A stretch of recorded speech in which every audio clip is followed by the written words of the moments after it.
I had a reputation for doing some crazy things. When they brought the Americans that had been held captive at the embassy in Iran back to America, they brought them to Stewart Air Force Base up at West Point.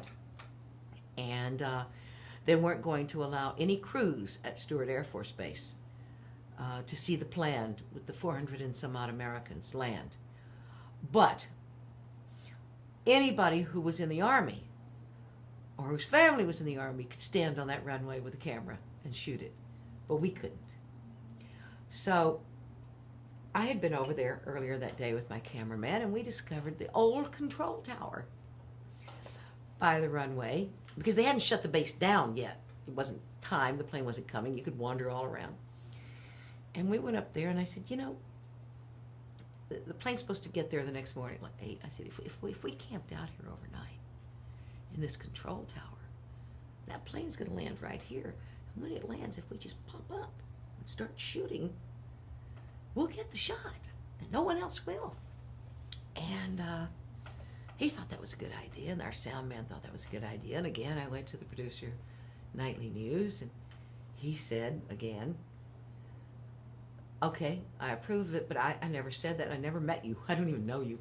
And don't be coming for me for bail money. I learned later on that another producer had gone around and collected bail money for us just in case.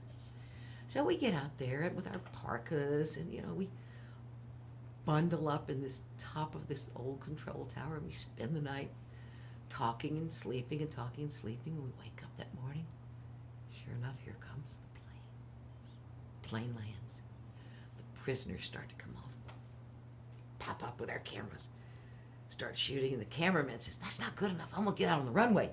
So we go running down the stairs. He goes running out on the runway. Well, of course, that was our mistake. And the Army police got us and escorted us to our car instantly. Happily, didn't take the time to arrest us, just said, "Get out of here," and get in the car. So what we did, and as we did, the former prisoners, now freed, are piling onto the buses, and they're going to go through the town, which is lined on both sides with people and flags. And it's going to be a big parade of them on their buses. And the first bus pulls out, and there's 4 buses. First bus pulls out, and I realize what's going on. The second bus pulls out, and I turned to my cameraman. I said, "Step on it! Get in the parade!" So he pulled out, and then the last bus pulled out behind, and we're in between the buses. Well, what happened was, it was a rental car, and it had Canadian license plates on it. Okay. Now you will remember that during the siege, and when the Americans had been held captive, that Canada had hidden a number of the Americans in its embassy in Iran.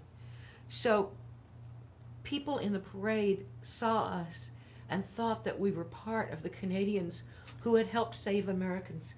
And they began to tie ribbons on our car and wave at us. And, we're shooting all these faces, glowing faces that are waving at us, thinking we're Canadian. But they could have been waving, and they were also waving at the people on the buses. We have this great shot from within the parade. We have the view no one has of the whole parade of all of these fabulous American faces.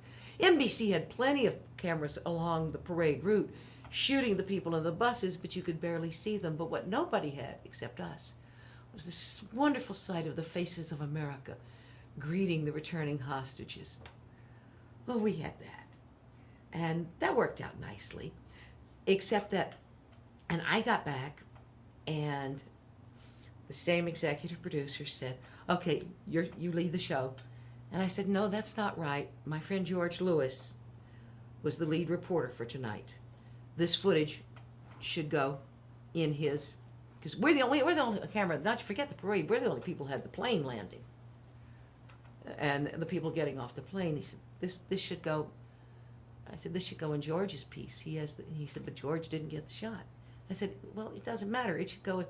He said, "I said you led." It's a pretty autocratic place, a newsroom. He said, "I said you're leading the show." And I said, "It would be awful if I couldn't find that tape, wouldn't it?" And he looked at me and he said, "You wouldn't."